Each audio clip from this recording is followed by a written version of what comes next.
I'll be reacting to Magia record Puella Madoka Magica Sad Story Episode 3. I will be watching it from Funimation's website, and I will be starting my reaction in 1, 0, go. Oh, yeah. Honestly. Just seeing that funny logo and then just seeing this series, just a great combination. Or now it's back. I just wonder how our girl's going to pull off the feat of worst screen Iroha, though. Considering that Iroha's in constant danger, that's going to be a lot easier said than done. But you know what to say. Nothing ventured, nothing gained.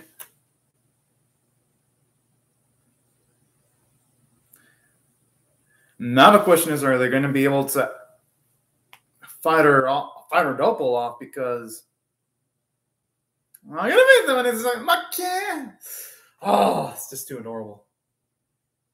Whoa. Yo, man. I was hoping we didn't even give Yachio and the other enough time to even react. Jeez. Talk about taking the whole concept of First of Blood really literally. But you know what? I like it, though, because it adds a lot of urgency. Just having Iroha's Doppel attack that quickly. So I got to credit where credit's due. Now, speaking of which, I was actually looking this up right before I react to the episode. Apparently, season 2 is listed for 8 episodes. Hope that's enough time for the story to be conclusive. I'll be optimistic.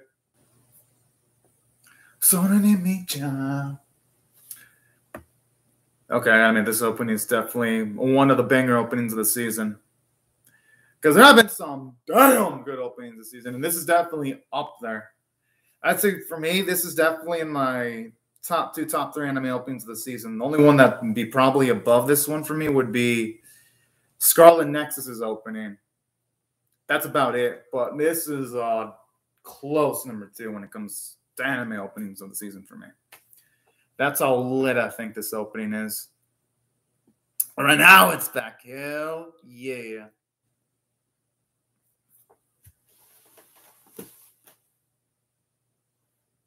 Definitely has to be in a, well, I wouldn't say imaginary world, but it's definitely going to be like a hallucination, because my guess is, you know, Doppel put Yachio in that state. Yeah, because there's no way because last I checked, all our girls were, well, not all of them, but some of them were undercover. Yachio was currently fighting. There's no way that has to be the current reality going on.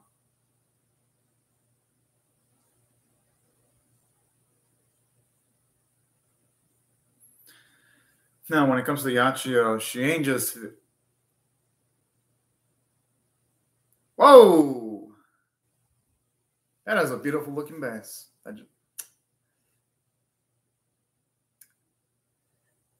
Just hope that eventually she can also encounter Iroha in actual reality and not in a hallucination.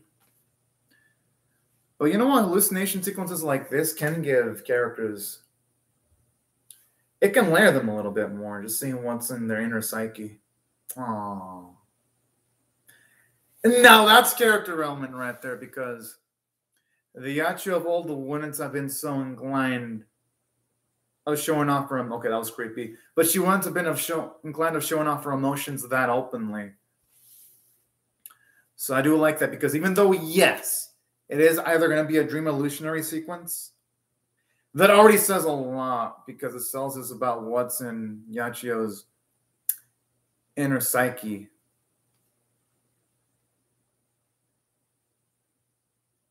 Okay.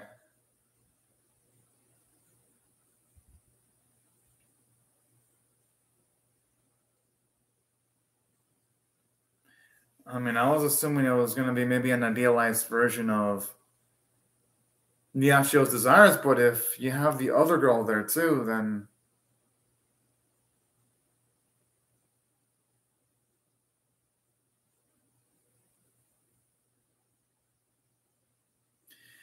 Okay, here's my guess. It maybe might be an idealized version of what Iroha might want.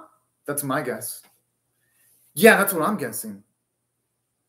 Maybe this is what she actually wants, them just all having nice, comfortable times with each other. That's my guess.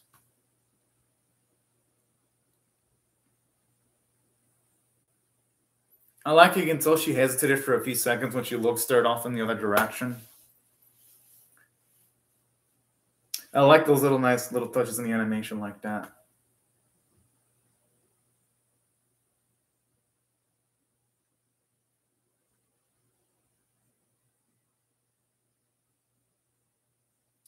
We all know it. I mean,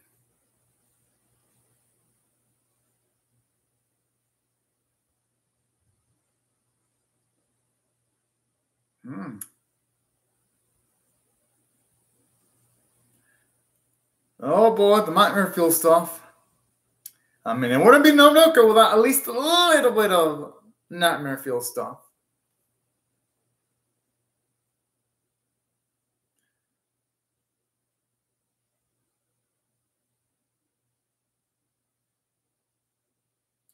Yeah, speaking of which, I should never had a chance of actually meeting the sister. Yo, this music is so haunting. I feel like it even fit in like something horror related.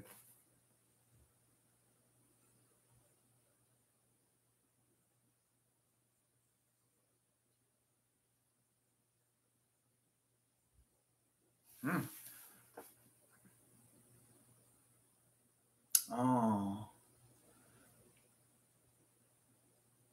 That's actually kind of cute.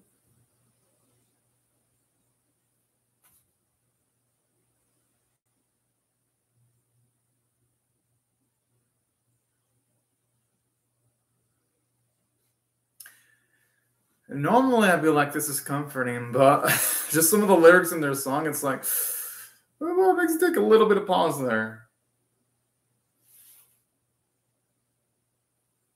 Okay, that's an impressive ass feat.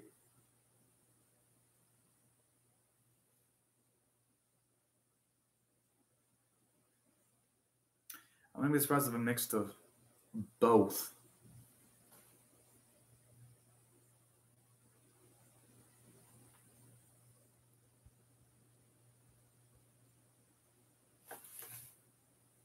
Wait a minute.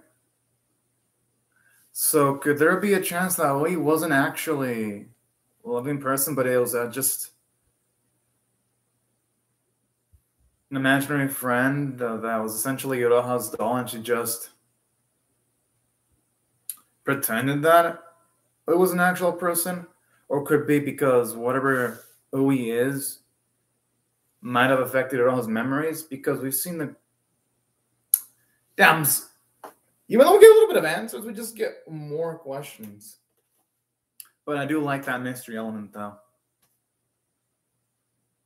That's also true. For all we know, memories and dreams can be affected by external factors.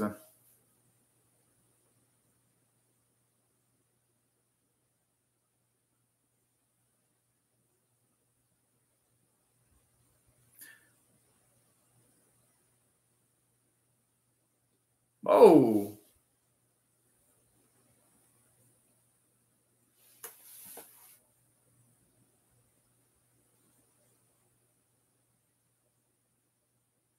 So, what is she insinuating that Nemu... No.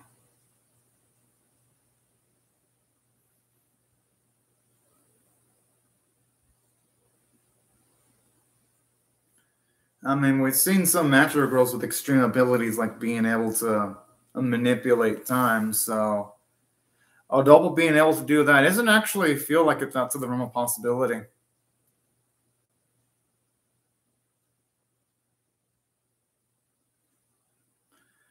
Now the scary part is, if they were to beat the doppel, would it also harm Iroha?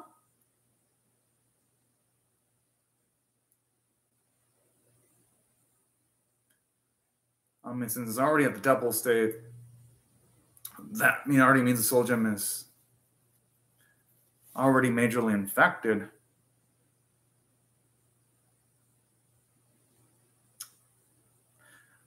But then again,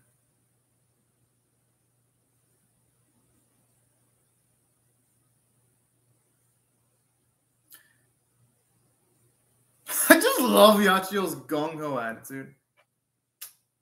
The thing is, though, she might be better off having some help. I mean, don't get me wrong, I'm not going to blame Yachio for wanting to do it solo and having paranoia when it comes to things regarding Kuro, but it's like,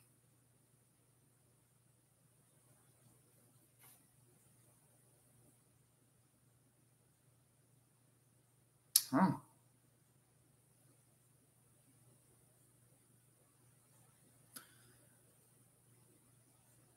But it's like, would she even be able to take on anything that's thrown towards her by herself? Because we saw her struggling in the previous episode.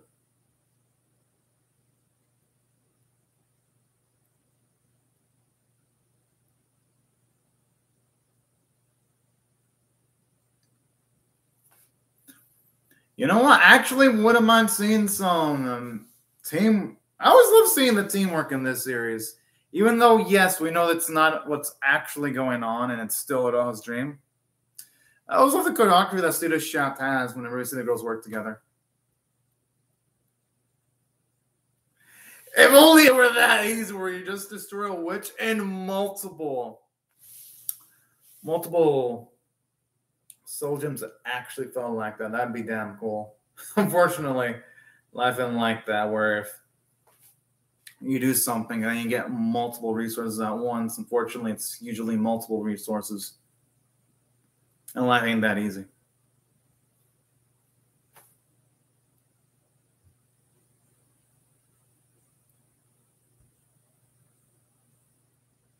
I can only hope for Ass sake that that's the actual,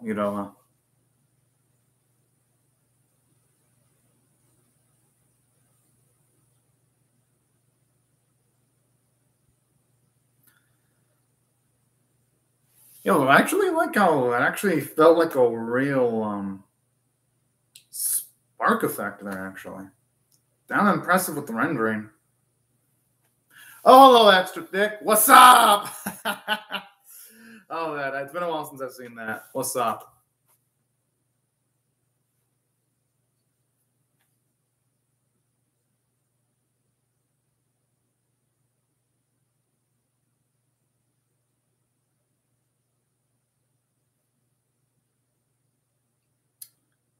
I mean, it is.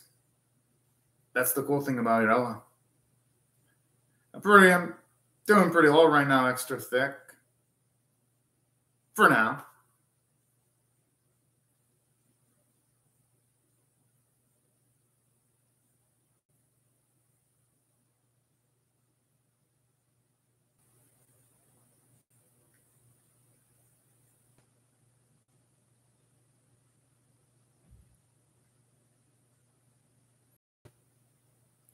It's actually nice to see how Iroha actually does feel about Yachio and how she perceived Yachio from the very start of the series.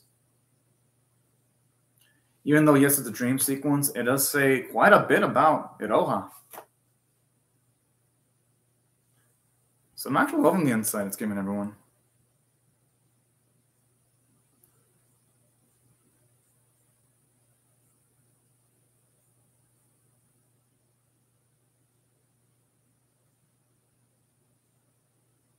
I think there is. It's just that she isn't.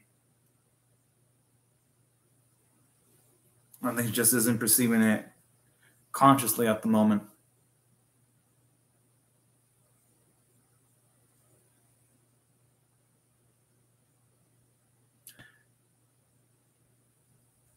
The thing is, though, it's a two-way relationship because the other girls have also given Iroha a lot too. When it comes to like positive memories, it's a two-way relationship. And that's something I like about the series too. It actually does make the friendship between the girls feel really genuine.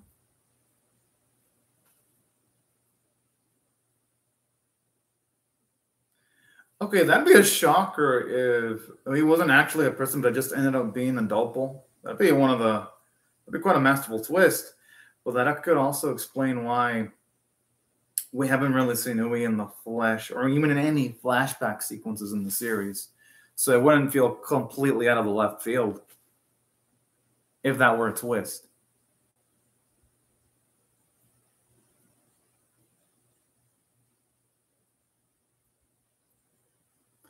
That's a damn good question, unless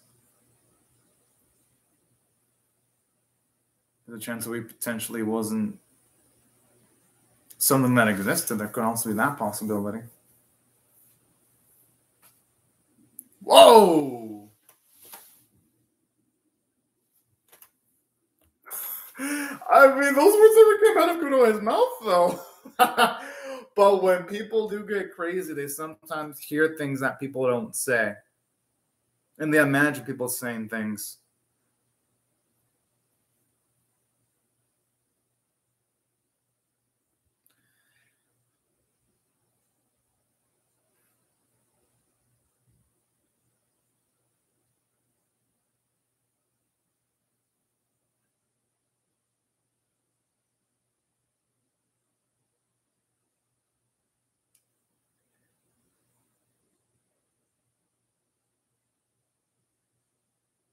Oh, boy.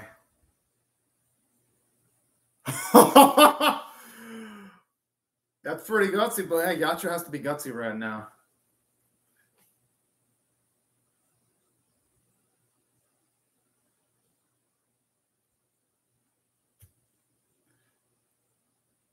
I gotta admit, just like the coloring and the hues, really popular events, that shit's about to go down right now.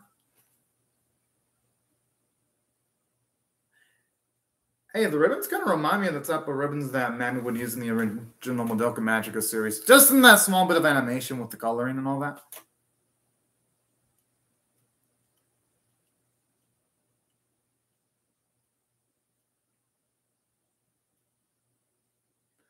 Hey, at least now we know why Ira's in the state that she's in.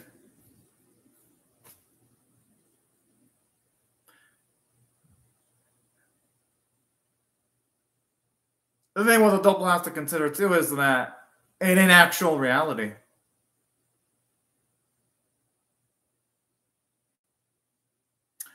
Oh.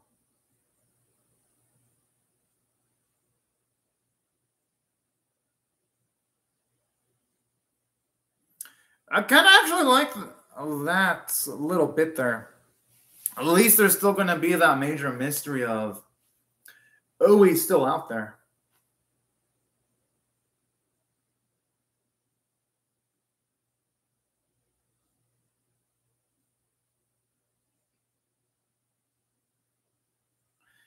The thing is, with the way they're both bounded, I don't think his words are going to have much effect, though.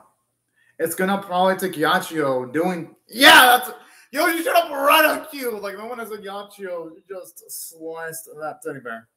It's going to probably take Yachio's efforts and Kuroi's efforts to get her back to normal, because there's no way talking it out's going to work.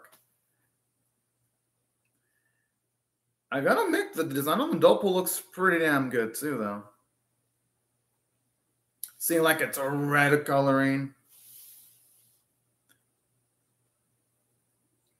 I don't think I was gonna just want to stay back though. There's no way in hell. Yeah, it's got the look of an eternal lady.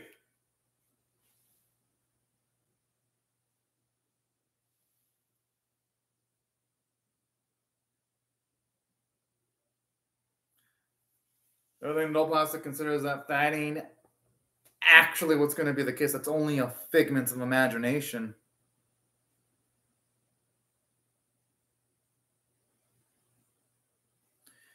It's saying no one will get hurt by technicalities. The people that still remember reality would be hurt still. Like all the other girls that are still looking for Iro and naturally Yachio.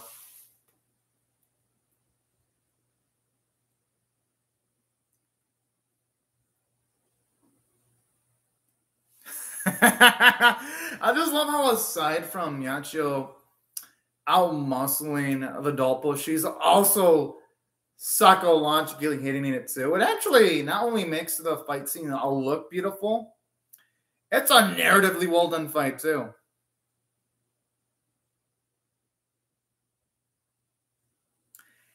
And how are those words not going to happen? Yes, it looks like a girl's back.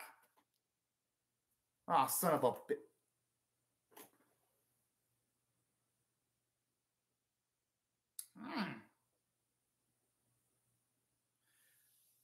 That was actually a nice little trick with her and Kuroe, actually. Because also did a great job of justifying why Kuroe should be in the fight, too. And she wasn't just there as a bystander. I think maybe it's going to be Iroha that's going to help out. Oh, never mind. I thought for a second it was going to be it, but then she used her freaking spear to dodge the aerial attack and still counterattack. That was epic.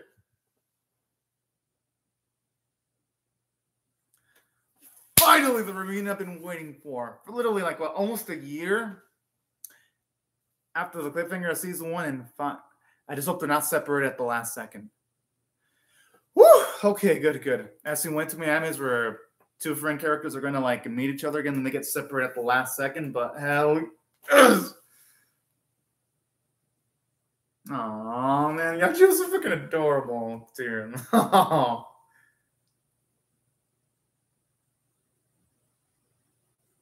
She did.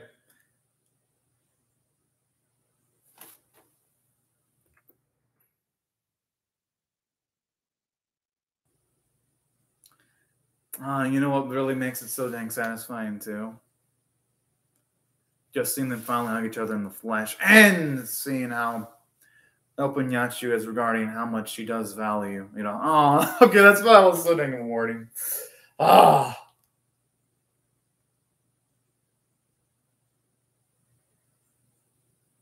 There were too many to carry. Gotta say, the title is actually fitting with the episode perfectly. Oh, they switched up the AD. Yeah, because I had a feeling that the previous AD they had wasn't going to be the actual AD. Because even I was thinking AD number 1 felt visually incomplete. Now this feels a lot more like the type of AD you'd seen in anime. Yeah, when was the conflict between the blue-haired and the green-haired girl?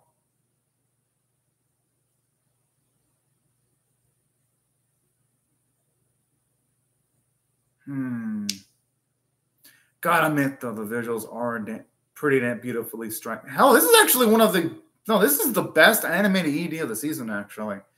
At least of all the non-sequel, non-spin-off anime I've seen. This has a lot of creativity put in it. Damn! Okay. This is definitely ED of the season. Like, zero hesitation on that. Even the outfits, too, that the girls have. I love how the character designers made an extra mile, giving them different outfits, too, for the ED. It's really weird seeing that type of effort being put in an ED nowadays. Gotta salute the animators. By far, best ED. I like that touch with the butterfly, too. That's cute. Oh, there's gonna be more. Fuck yeah. Are you getting any message? We know Mama, she ain't gonna call her text back though, huh? Knowing how she usually does things.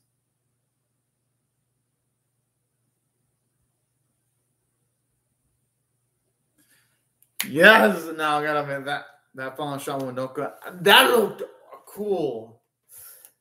Or should I say that looked good? Because honestly, it didn't just look cool. Seeing Madoka's determination, but man, Studio Shaft went all in this week visually. And now I understand why they took so long to make the second season. I mean, to make everything look as good as it did, that must have taken a lot of work. So cool on them. Now, as for the episode itself, I freaking loved it. I'm going to give this one a 9.5 out of 10 because it did a lot. Yachio finally found Iroha. You'll finally also get to see more insight as to how Iroha felt about Yachio. And it actually gave Kuroe something to do, too, because lately it doesn't feel how that they've given her much to do this season to start with, other than like running away. And then this episode, it finally allowed her to, even though, yes, she wasn't the one that did most of the fighting when it came to the fight against Nodoko, she at the very least helped out. And the narrative, and this pretty much the writing made it so that if she wasn't there, then Yachio wouldn't have been able to win the fight. So I do like that, where they didn't just make Kuroe just an accessory there just to watch a fight, because some Magic Girl animes do that. And trust me, I see a fuckload of them. I've reacted to a fuckload of the Magic Girl animes. Because in most of the Magic Girl animes I've seen, they sometimes introduce super uber powerful characters, and then the weaker Magic Girl characters in the group don't end up doing much at all. They end up being benched. I mean, hell, this is no knock towards Tropical Rogue Pretty Cure, but it even happened recently too, where it got to the point where Laura was taking on the Yare Zenzen, and literally she was soloing the fight so viciously that even the girls were in that series were like, wait, did we just get benched? They kind of, don't get me wrong, that was a good joke in that series, but it kind of emphasizes the point I do see in modern day Magic Girl animes, where whenever they introduce a super powerful character, teamwork sometimes goes out the window. Thankfully, that wasn't the case for this episode, and it doubled down on the teamwork factor. So that's why narratively, I thought the episode was pretty damn freaking strong. And plus, from a character standpoint, it was phenomenal. Like, literally, we have Yachio finally now openly expressing the feeling she has of love and caring for Iroha for the first time. Because we knew that she always cared about Iroha. But now, this is like one of the first instances where she's that open about it. To the point where she teared up when she saw that her girl was safe. That was such a touching moment there, because, gotta remember, in season 1, it was tough for anyone to even get a reaction out of Yachio, especially a reaction like that. That's why this is by far one of the best character-centered episodes in the series by far. And it actually said a lot about Kuroe too, because remember, in the previous episode, Kuroe was running away from Yachio because Yachio completely outmatched her. This week, even though Iroha's Dopal and Yachio far outclassed her, this time she actually wanted to interfere with bravery. And she actually helped out too. This is a big episode for Kuroe too. Yes, it was a bigger episode for Yachio, but it was big for her too, because she actively interfered and she wasn't even a burden either. And that's a lot of character development for her. So I did a great job regarding her. Obviously, I love what they did with Iroha. Just seeing her back, seeing her happy to be around her with a friend. That was so touching. And I even love how they had a moment for Madoka, too, to top it all off. Like, this episode would have already been fantastic without the post-credits. The post-credits just make the episode better. And then the ED. Oh, Lord. The ED was amazing. Now, my normal score would be a 9.5 out of 10, but because the ED was so badass, it's my favorite ED of the season, I'm going to bump it up. I'm going to bump this episode up to a 10 out of 10. So there's my score. 9.5 by the episode itself, but because the ED was so fucking fantastic, it goes straight to a 10 out of 10. Because it is that good. I mean, I was shocked too. I was like, all right. Because last week I was even saying that's probably not the complete ED. Because usually when you have a still, usually animators replace the ED with something else later on in the future. But I wasn't expecting Shaft to do this. That was impressive. Oh yeah, Sailor Moon is also pretty awesome, Pratt Jr. But yeah, that's why I got to give it as extra points, because it's like whenever a series goes the extra mile, I got to reward it. And this series went above and beyond. I'm going to watch the ID probably later today. For sure. I mean, how in the hell can I not do that? It was that good. But yeah, everyone, these are my thoughts on the episode's script. Oh yeah, I almost forgot to mention animation quality was fantastic. I love the artwork, great voice performances, and that's how I feel. That's why I feel the episode is worthy of a 10 out of 10. Now, right before I go, though, let me just say thank you very much to Extra Dick and Practice Jr. Thank you all very much for commenting on the live chat. And also everyone else. Thank you very much for watching my video. I had a fun time reacting to the episode. And hell yes, I'm reacting to the next episode. I just thought I can do it earlier because lately with all the overtime work, it's been hard to even get a stable schedule ready. But yeah. Whatever the case may be, thank you all very much for watching my video, y'all. And I hope y'all have a fun, great, safe, and a fantastic day or night, depending on your time zone. Because I know it's daytime in the area I live in, but it could be nighttime, depending on your time zone or depending on what time y'all are watching it. But anyways, have a great and safe day or night, everyone. Bye-bye.